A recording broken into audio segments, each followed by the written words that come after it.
Hello, everybody, and welcome back for another episode of From BA to Broadway. You know who it is. It's me. It's Brennan Stefanik. I'm here to bring you all of the things that you don't learn in theater school and the things you shouldn't have to pay thousands of dollars to learn. Just general programming reminders, folks. We are here every Monday with the main pod and every Wednesday with our mini-sodes of In the Spotlight. So come through and check us out. And anyways, on to the main event. This is perhaps the most important guest I've had thus far. I truly would not be here today without her. It is my mom, Mrs. Karen Stefanik. What's going on, Mom? Hey, Bren. Hey, what's going on? Oh, I'm just so thrilled to be here. I'm thrilled that you're here and that I'm here. Hey, everybody listening, what's going on? Woo, woo, woo, woo, woo. Folks, yeah, I was home for the weekend and I said, you know what? I think that we need to get the mother of all mothers on this podcast. She is my favorite mother. She's everyone else's second favorite mother to their own. Sometimes their first favorite mother, but that's many other stories. Mom, who are you and what the heck do you do? Hey, well, my favorite thing to do is be your mom. That's so, you're doing a great job of that. But other than that, I am the one and only Karen Stefanik. Well, actually, that's not true. There are actually other Karen Stefaniks. But this one here is a middle-aged... I can't believe that's the first adjective you decided to use. Middle-aged paraprofessional educator to elementary school students. I am a wife. I am a grandmother, and I'm a happy little human being to be doing all those things. Heck yeah, you are. Mom, how do we know each other? That's usually the second guest question. Oh my goodness. Well, it's a funny story, Bren. Like one day you just you were there. I was there? Yeah. I almost killed you. You almost did. I'm not going to get into too many details about it. Sorry about that. Hey, I'm really glad I didn't. That would have been really rough. Yeah. Otherwise.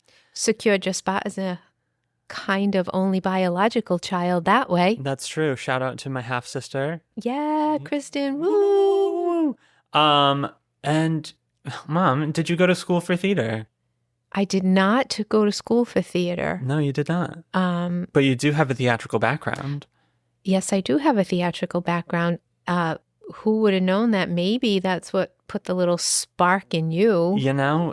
It might have, but also I feel like, tell me what your position was, what you did. So, after you were born, I left my job working in, big corporate America. Oh, yes. Actually, I didn't leave it. They forced me to leave. But hey, Great. You know what? That happens. It happens. It's happened to me. Bada bing. So in taking my time to look for a job, I ended up doing something very different than work I had done in the past. And I took a position as an office manager in a nonprofit children's theater company. Heck yeah. That was the All Children's Theater Company. Absolutely. Of Rhode Island. Of Rhode Island, founded by the illustrious, famous to me, Ren Goodrum. Yeah. And you spent some summers there doing some acting, and lo and behold, look where you are now. My debut. Yeah. I never really knew exactly what you did, to be honest with you. And I never really knew what theater was in that perspective. I just remember I had to come with you to work a lot of times, but it was really just me attending the summer program where I would just play pretend. And, excuse me, this is a pro burp podcast. If you feel the burp coming on you, let it fly. That's how we do it. Just burp in the middle. People, I did not raise him that way. And listen, everyone does it. We're here to normalize it. That is a foundation of this podcast is burping. I am not partaking. Okay, listen, whatever. You have 3 strikes. Yeah, so I was just going with Mom to work, and I was participating in these things where I was singing and playing pretend. Most notably, I remember I think we did a song of, it was maybe Put on a Happy Face or whatever. And we had masks with two sides, and one of them was a happy face and a sad face. I don't know if that was the exact song. That is a huge impression in my brain. And then the other was we did Jack and the Beanstalk, and I played the giant. I do remember that. I don't know the happy face, sad face. I'm sorry. It's okay. It's okay. That one, I believe that it must happened. have been a very memorable performance. Maybe you just did that in class and not part of a performance. Oh, we did a performance. You were definitely there, but that's okay. I'm not bitter about it. It's fine. It's fine. Appreciate that. I appreciate that. Yeah, that was, I guess, technically my stage debut was at All Children's Theater. I love that. See, I encouraged you from the get-go. Absolutely. And didn't even know it. No, neither did I. That's a thing, too, is like, it's hard to explain what theater is to children. Like, even with all of the nephews, I'm like, yeah, I play pretend for a living. I am in plays. I don't know how to describe what that is. I do musicals. Also don't know how to describe what that is. So luckily, the oldest of them was able to finally come to one and see what I do. And that was like, oh, okay. Maybe he can kind of convey it to the others, but that's baby steps. Well, they think it's so cool, especially, like when they can relate to, oh, Little Mermaid. Oh, look, Uncle Brennan. Yeah. Oh, that's pretty cool. Aladdin. Exactly. Uncle Brennan. Yeah. All-time favorite role, by the way. I really have just, I'm really plowing my way through the canon of Disney theater, I'll make sure I do them all that I can be in, We'll see. I'll be there watching. Of course you will. Those I'll remember. Yeah, no kidding. So yeah, then there was a bit of a theatrical hiatus, theater was still kind of in our lives. Like we would see shows and stuff kind of locally, right? Yeah, I don't think it was ever like huge. No. I mean, I really never expected you to go from kid plays to adult acting. Yeah. I mean, no one ever sees that coming. Right? Sometimes they do, but yeah, I do remember, though, my very first Broadway show, which I am so grateful for to this day. Tell me, what did we do? It was Shrek the Musical. Yeah, it was. We went to New York. That. We did touristy things, and then we went to see Shrek, but I didn't really know what Broadway was at the time. Like, I didn't really understand that. So I just went to a theater and saw this thing that was Shrek live in front of me, and I remember it being cool, and that was that. Wasn't that so fun? I think back on that. You were kind of young. Yeah. I was younger than 10. And we went to New York and it was like, oh, wow, we're in this place. Mm-hmm. And now New York is just like, hey, I'm home for you. I'm right? Like, oh, hey, look at my this. God. Yeah? It's so annoying trying to walk home from work. There's so many people around. Yeah, that's really crazy in hindsight. And then discovering that I witnessed a very important canon of musical theater within Shrek the Musical. Oh, it means so much to me to this day. Unironically, love it. I just love being able to say that my first Broadway show was the original Broadway cast of Shrek the Musical. That was a good one. It is such a flex that you don't even know. You don't even know. But yeah, so that was kind of in our lives. And then I was in band, which was theatrical. And I do think a lot of the things that I enjoyed most about the performance aspect of it was the theatricality of it, Yeah, I have to say, that was our lives for many years. So we kind of jumped right in that with you. That was pretty fun. I have to say, I do look back on that and I don't miss the hours we all put in, but I do miss the outcome. It was good stuff. I miss the thrill of it all, I miss the being on that field in front of everyone or in the gym or whatever and doing our thing and being super cool. And yeah, that was I don't know, that was the closest theatrical kind of event or thing that we had in terms of what I was doing and what we were participating in. And then junior year of high school. Oh my boom. Goodness. Do you remember anything about when I said that I was going to audition for the musical? Tell us the first musical you auditioned for.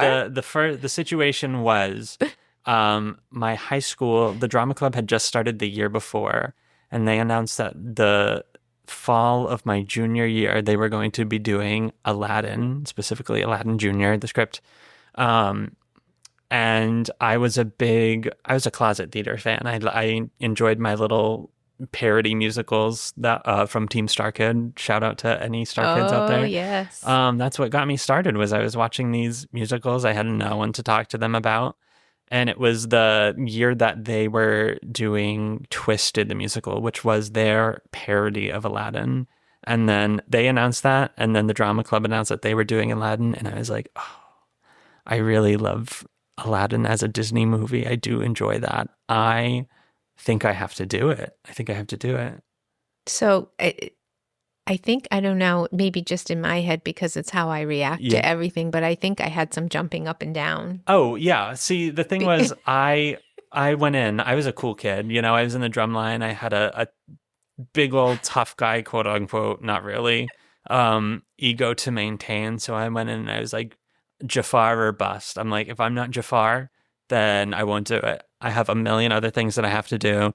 I have marching band, I have jazz band, I have winter percussion, National Honor Society, all that jazz. Like, I simply do not have the time unless it is something that I really want to do. So I went in and I said Jafar only. And then what happened? And as I recall, when the information came out about the casting, I believe your words were, I got Aladdin, or I got the lead, or one of those things. And then, of course, it was followed by me, like, just jumping up and down. Of course. That's what I do. Of course.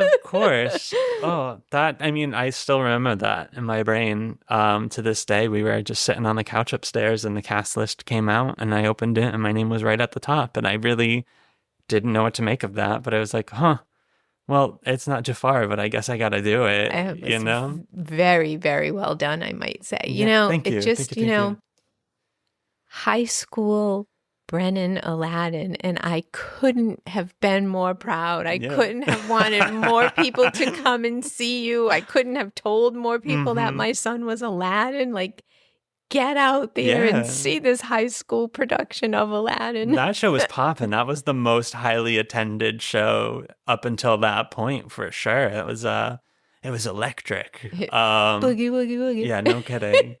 So yeah, we did Aladdin Jr. That was my stage debut, and that kind of instilled the love for the art, the craft, or whatever, you know? I did more shows in high school, you know, and then it became such a part of my life. Like, that was my main source of friends and whatnot, my community, which was very different, I feel like. Yeah. I had friends prior to that, but like never people that I was as close with, you know? Right. Yeah. Or it's a whole different kind of friendship. Exactly. Absolutely. Exactly. I've noticed that even as you've matured, the groups of people that you've been hanging out with since, just a very kind, loving, helpful, I don't know, just good people, theater people are. They really are. Yeah. I'm a big fan of them. I'm very grateful for everyone that's befriended me through the ages, you know? It's just such a great community to be a part of. But yeah, so I did all those shows. I did some questionable community theater. Honestly, Harry Potter on stage, I was hysterical. Like, in hindsight, absolutely hysterical. But I sit there and I watch that bootleg sometimes and I'm like, how did you do it?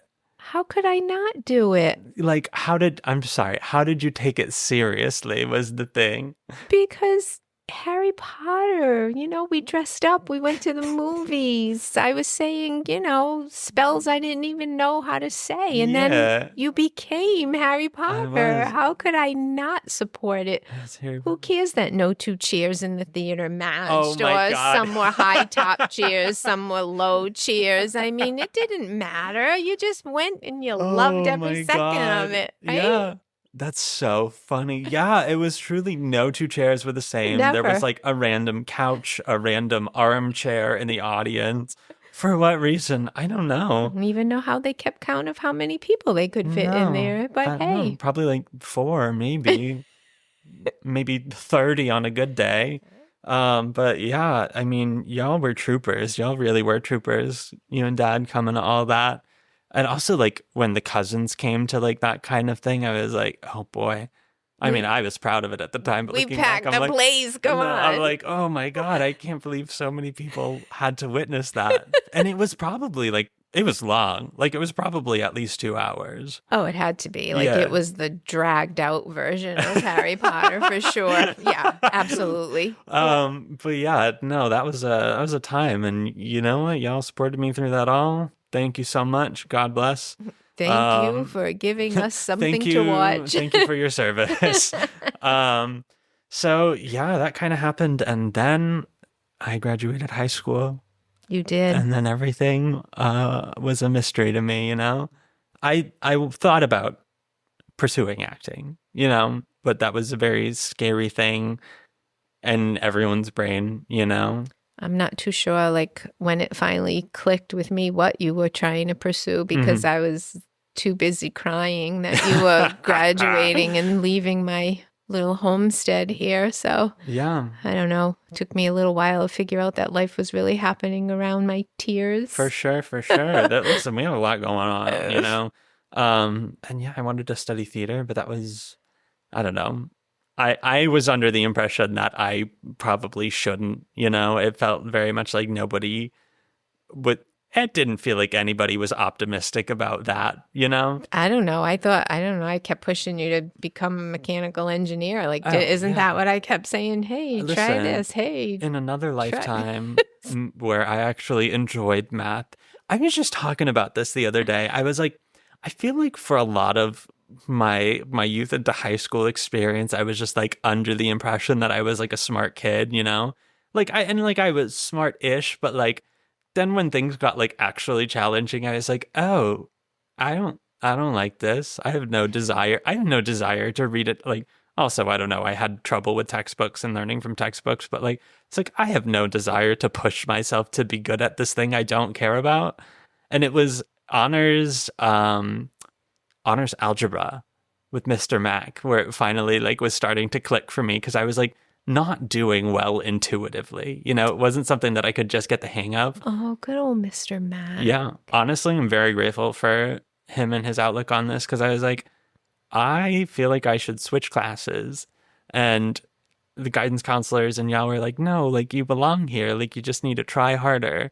And like I was getting like low B's, upper C's. Like it was C plus to B on an average. He was so good with that, Mr. Mac. He was so fine with that. He kept telling us he doesn't need to have an A in the class. He No. really doesn't. So I don't know. Yeah. Shout out to Keith McNamara, Yeah. wherever you are these days. And that was a huge thing that I brought with me to college. Yeah. You don't need you sure A's. did. You packed that. Yep. Mm-hmm. C's get degrees. Is that what you used to tell me? I used to say that all the time, and you know what? They did. They really. I didn't get a whole lot of C's. I'm not saying you did. It's a good slogan to have, though, sure. right? Keep it in your back pocket. Takes the pressure off. I love it. You know, it really does. So I went into college undeclared, and I was like, the only other thing I was ever good at was chemistry. And then How'd that work out for you in college? first class I've ever failed. In hindsight, I was like, oh, I'm having a really hard time learning with this teacher. I was like, yes, Mr. Slate was a very theatrical chemist teacher, who was a community theater actor on the side. And I was like, oh, okay, I understand why I was able to learn much better in those scenarios and circumstances, you know? Mr. Slate, Shout high out to school Mr. chemistry. Slate. Also wouldn't be here without him. Very grateful. And yeah, so my first semester was awesome. It was great. It was crazy. Well, that's stepping into the world of the unknown. Of course. But then I got cast in my first musical in college. How fun, huh? Yeah. Tell me about your memory of that. I don't remember a whole... Well, see, because like this seems to be such a popular show with all theater people. Oh, okay. Yeah. Right? It was Legally Blonde. Yes, Legally Blonde. And hey, I just jumped right on board. I knew nothing about Legally Blonde. I didn't know your friends, your new college friends at this time. But we were promoting Legally Blonde, yes, Yeah, just like any other show. And we went and we saw it and we loved my little pilot boy in Legally Blonde, right? Thank you. Yeah. Absolutely. Wings like no other. Nope, not a single one. Yeah, that was I don't know. That was such a huge source of pride for me at the time too, because like we truly like I showed up on my first day and everyone was just amazing, and that was when I really felt like I was doing the thing, you know? Oh, yeah. Yeah. That's nice. I'm happy to hear that. Thank you. That was your moment. Thank you, thank you. It really was. That really put me on the path and set that trajectory for me. Yeah, and it was a little step up from the little high school auditorium performances. Just a little, you know? just a little tiny step. A little bit bigger, a little bit brighter. We sold out that auditorium on the first night. It was crazy. Everyone on campus, that hadn't happened in a long time, and there was a line out the door to see Legally Blonde. And Oh my goodness. I was like, oh my God, I guess, I don't know, is this Broadway? Oh, Truly. It was Broadway at Amherst. Yeah. And so, yeah, then after that, my second semester, I declared the theater major, and that was that, you know? I had trouble with that, didn't I? Yeah. I think you did. I didn't know where we were going with that, but hey. Hey, here we are. I think, I don't know, what do you feel like your emotional journey was on that in terms of like, let's start with just college and stuff. Like, well, like I said, like at the beginning, I'm a paraeducator, so I was like, well, what are we going to do for like math and science and like all that kind of stuff that, I don't know, that I thought you needed to live and have a thriving career. I don't know. It was very different than any type of education that I am used to or that anybody I know had ever done, you know, like you go to school, you learn the things you're supposed to learn, you work in an office or, you know, you become a doctor or a lawyer, but you're definitely like getting up and working 8 to 5 days a week. Yeah. And you're doing it. You're having your quick breakfast. You're driving that drive to work. You're hating half the people that you work with, and then you're coming home. yeah. So I was a little nervous. Yeah. Theater, like, what do? Do you just play all day at school? Exactly. I don't know. But We kind of did. Not all the time. what do you do? Yeah. You see your child happy that that's the choice they're making, and you say, okay, we're going to get on this train and we're going to go for a ride and see what happens. And we're still on the train You and really we're still riding. True. I have to say, I'm very excited. Do I still get nervous? Yeah, absolutely. But Of course. you know, Yeah. hey. Yeah. Is there, like, once I started performing, like, was there any, was there any moment for you where it was like, oh, okay, like, no, he can do this, you know, like that kind of thing, like throughout my college performances? I performed pretty consistently in college, I'm grateful to say, but I feel like I definitely grew. Definitely. I mean, obviously, we see changes in you still now as an adult. You know, there's things that you do now, and I'm like, whoa, look at that. Just in the time that he's been in New York, that has progressed so much. I don't know if there was necessarily a moment when I said, oh, he can do this, as much as I said, oh, this is what he's meant to do. Okay. Yeah. You know, there's a point where you see the happiness come out from inside of your child. Like there's a glow, and I'm not going to put that glow out. Absolutely not. I'm going to try to encourage it to shine brighter and brighter and brighter. Oh, That's it. And that's what we do. that's what you did. That's what you it. still do. Absolutely. I am so thrilled to watch you do your thing. I'm proud. I'm happy. Just gives me all the feels way down deep. Yeah. You know? Oh, Yeah. thank you. Of course. Thank you. Yeah. I mean, yeah, that was definitely a choice that I had to make, and I'm very happy I did, obviously. And like, I think I do say nowadays too, like if I had known like way back when, like in high school and stuff, that I wanted to go to school for theater, that might not have necessarily been the school I would have chosen. But I think that place really shaped me as a person in a way that I needed, in a way that I don't think a lot of other places could have done. You know, like I feel like I really found, I'm not going to say I found myself because we're always having self-discovery and all of that. Yeah. The sense of self is always all over the place, but I really found my taste of the world and the kind of ways that I fit into it, you know? Yeah, even college too. That was another surprise to me. I never in a million years would have ever expected you to pick that college. Yeah. You know, coming from our small little close-knit town, Mm-hmm. and then you go to one of the biggest colleges that we toured where For like sure. I needed my GPS just to drive to campus. That's true. So, but again, I mean, you flourished there. It was cool. It was nice. You taught me so many things about diversity and people and humankind from things that you learned there. So I think it was a great choice. Yeah, me too. And a brave choice. I really do. Like, I think it took a lot of courage to be able to step into something that large. Yeah. Like, to me, that was large. And, you know, good for you. It was always that thing that people had said where that you can make a big school feel small, but you can't make a small school feel big, you know? And I didn't really, once again, that was just a mantra that people were saying. And I'm like, yes, whatever, sure. But then I was like, even though it was scary, I was like, I would at least like to have that option, you know? So, yeah, I'm glad that that kind of ended up being the path. I am too. I really, I enjoyed the people that you met there. My second children to this day. Of course, absolutely. Yeah, it was a good turnout for you there. Yeah. But yeah, I mean, once again, I literally could not have done it without the support from you and Dad and all of that. And I don't know, just knowing that you had the confidence in me to kind of find my own way in that regard, you know, like I kind of felt like I had the permission to kind of push the boundaries of what I understood myself in the world to be and kind of just figure it out, because I knew at the end of the day, if I crashed and burned, there was always someone there to catch me, you know?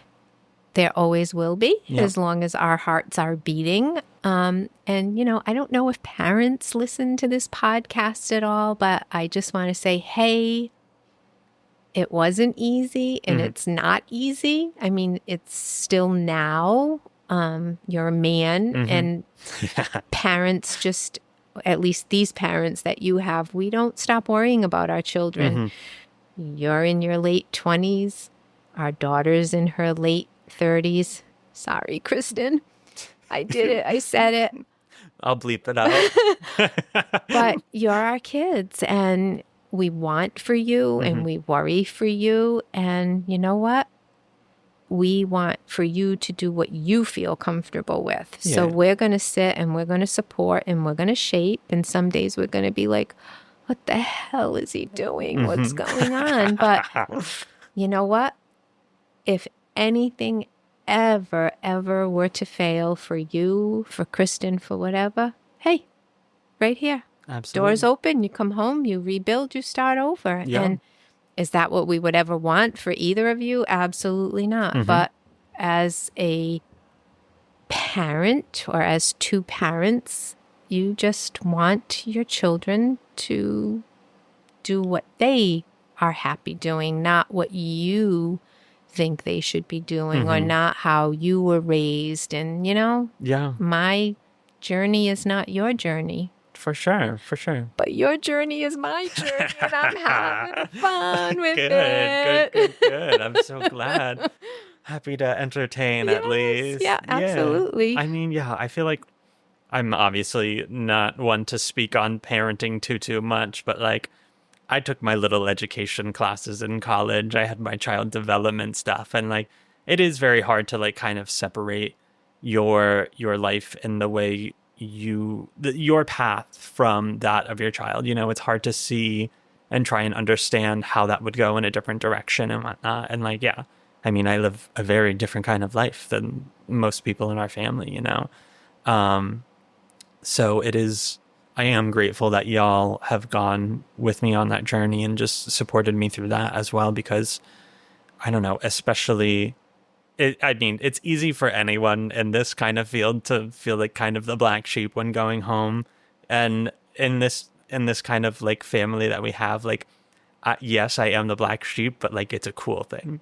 Like everyone's very excited to hear what I'm doing and to hear the ways I live. And like, yeah, it's obviously scary and expensive and you got to have survival jobs and all that. But like, it's cool to other people in a way where I'm like, oh, yeah, no, like this is a brave thing that I am doing. And like, it's something that other people aren't comfortable doing. And so that in itself is a feat on its own, So, Yeah, it really is different. I mean, you're not coming home saying, oh, the internet really messed me up today because I couldn't get my job done or yeah. my files got screwed up or this, that, or the other thing. Like your stories are fun and exciting and, who'd you meet? Who'd you see? What'd you do? Yeah. I love it. Aw, me too. Thank you. Even this little podcasty thing here you got going. Heck Like, yeah. I love this. How fun. Like, how fun. It's just, I just we're just love sitting here chatting in front of some microphones. Hello, this is Brennan Stefanik. Like, yeah, that's my boy right there, right? I love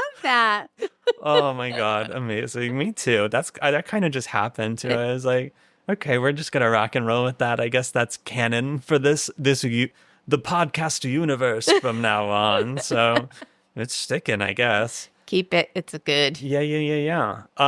So yeah, I mean, college was a time, and then I was around for a little bit. I was around home and in this area for a little bit after college, but I was working in the field, which was nice. Yeah. Yep. It was nice to also just to be like, to have the feeling of like, oh yes, I did this and now I can show people that I can actually make money from this thing that I did, So yeah, I did my little costume stuff around here, which was also just really great because I got to do something in a different regard that y'all got to come and see. And I, once again, was just having a blast at most of the places that I was working with, minus that one that we left.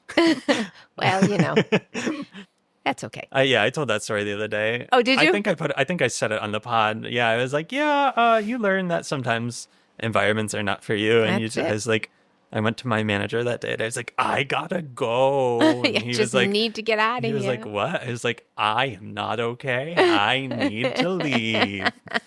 But also it was like, I was coming from the beach. I was at the beach all summer with all my friends doing these really fun shows. And then I was all of a sudden alone in the middle of Vermont doing this really depressing play. And I was like, ooh, this is just not the vibe. I don't think I can do this for 2 months or however long it was supposed to be. But then again, hey, good for you for being so in tune with yourself to know, like, this isn't for me. Yeah. If it has repercussions, it has repercussions, but this is what I need to do for me. And just get on home. That's what I was saying. Get home.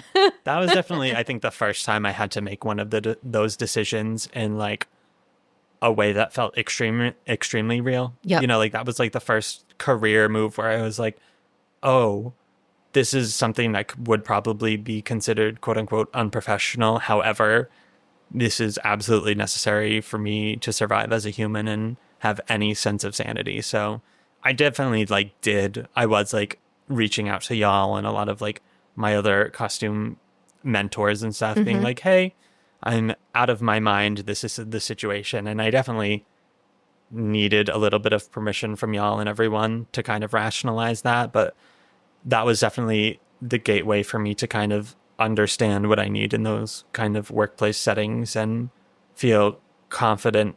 I'm not going to say comfortable, but at least feeling confident in making those decisions and knowing like, yes, if I stay here, I will have a paycheck and that is good, but I will also lose my mind, which is bad, That does sound pretty which bad. is not good. But yeah, and then I came home and then I ended up getting another gig shortly after down here, which was even better, which was because I got to work around here for the holidays and stuff. So it was really, I was happy to be here for all of that, obviously. I was sure happy that you were here for that. Oh, for sure. Listen, any New England theaters, if you would like to cast me in your production of A Christmas Carol, someone's doing it somewhere and I would love to be in it. Thank you.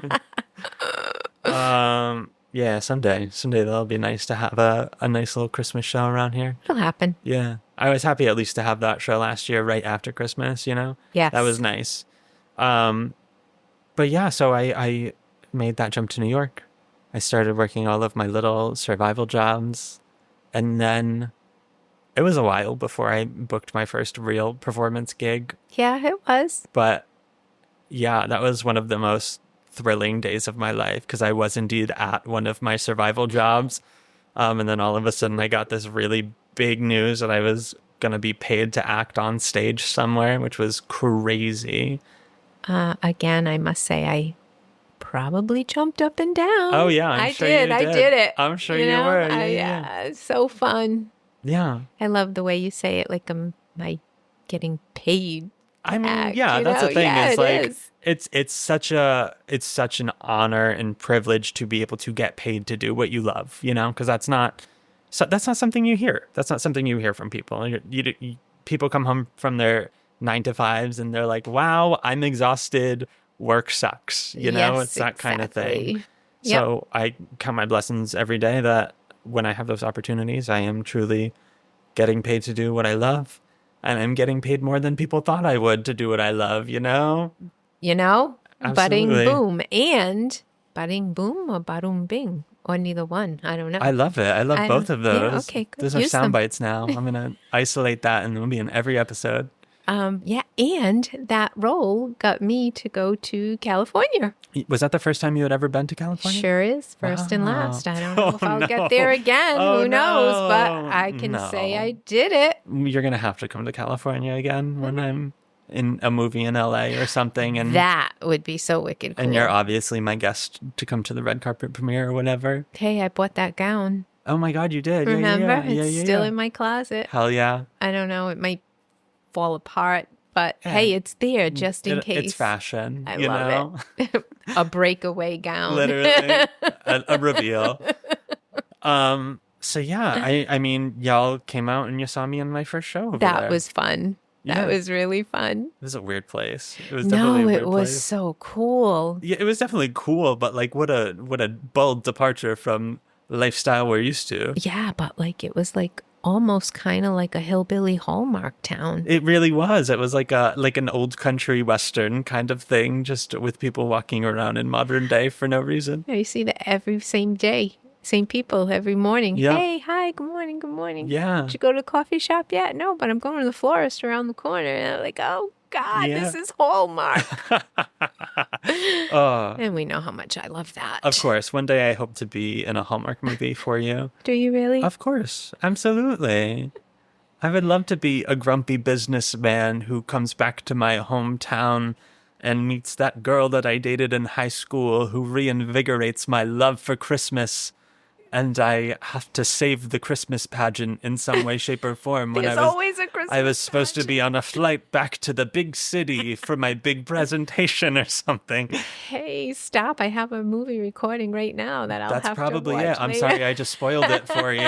Oh, God, I'm so sorry. Come on, it's Christmas in July, people. I'm Don't sorry. miss out. I don't support the Christmas in July. Oh, my goodness. I love a Christmas time. Don't get me wrong. I love my Christmas time. I love for it to start on the day after Thanksgiving and go forward. I love that period from the day after Thanksgiving to vaguely the week following Christmas. And that's my Christmas time. I'm sorry, everyone out there who's putting up their Christmas decorations already. But yeah, that's my narrative. That's my own. I also just love fall. I love to decorate for fall. I love to give fall its time and its dues, you know? I love Thanksgiving. I love all the food I'm a big fan of Thanksgiving food. Yeah. It's the best so meal of the year, good. you know? So I'm like, we got to give it its time and then we can move on to Christmas. Excuse me again. I am not. You better cut that right out. Like, I'm not. like, It's staying just in here. bleep it or Nope, something. Absolutely not. Do That's my not what bada this- bing boom right Nope. over it. Listen, when we start making merch for this show, the first thing is going to be a T-shirt that says Probert Podcast, Oh, and my everyone's Lancer. going to be wearing it. See, people, these are the things a parent worries about. Oh my God! Oh wow! What can I say? Good times, good times. So, like, back to like Thanksgiving food. Oh, yeah. Why, for as much as we love it, like, why do we only eat turkey like literally once a year? Never I another day really out of don't the know. year. I don't know. That's a really great point, actually. Specifically, like that array of food is just delightful, and you can only have it with each other. Like, you're not having stuffing if you're not eating turkey, and like mashed potatoes is good on the side of something, but it's not as good as when it's with the Thanksgiving accoutrement, you know? I absolutely love turkey. Like, love it. Let's, I like it cold. I like it hot. I of like it in a course. sandwich. I like it with gravy. I Yeah. like it with stuffing. And I never make turkey except for Thanksgiving.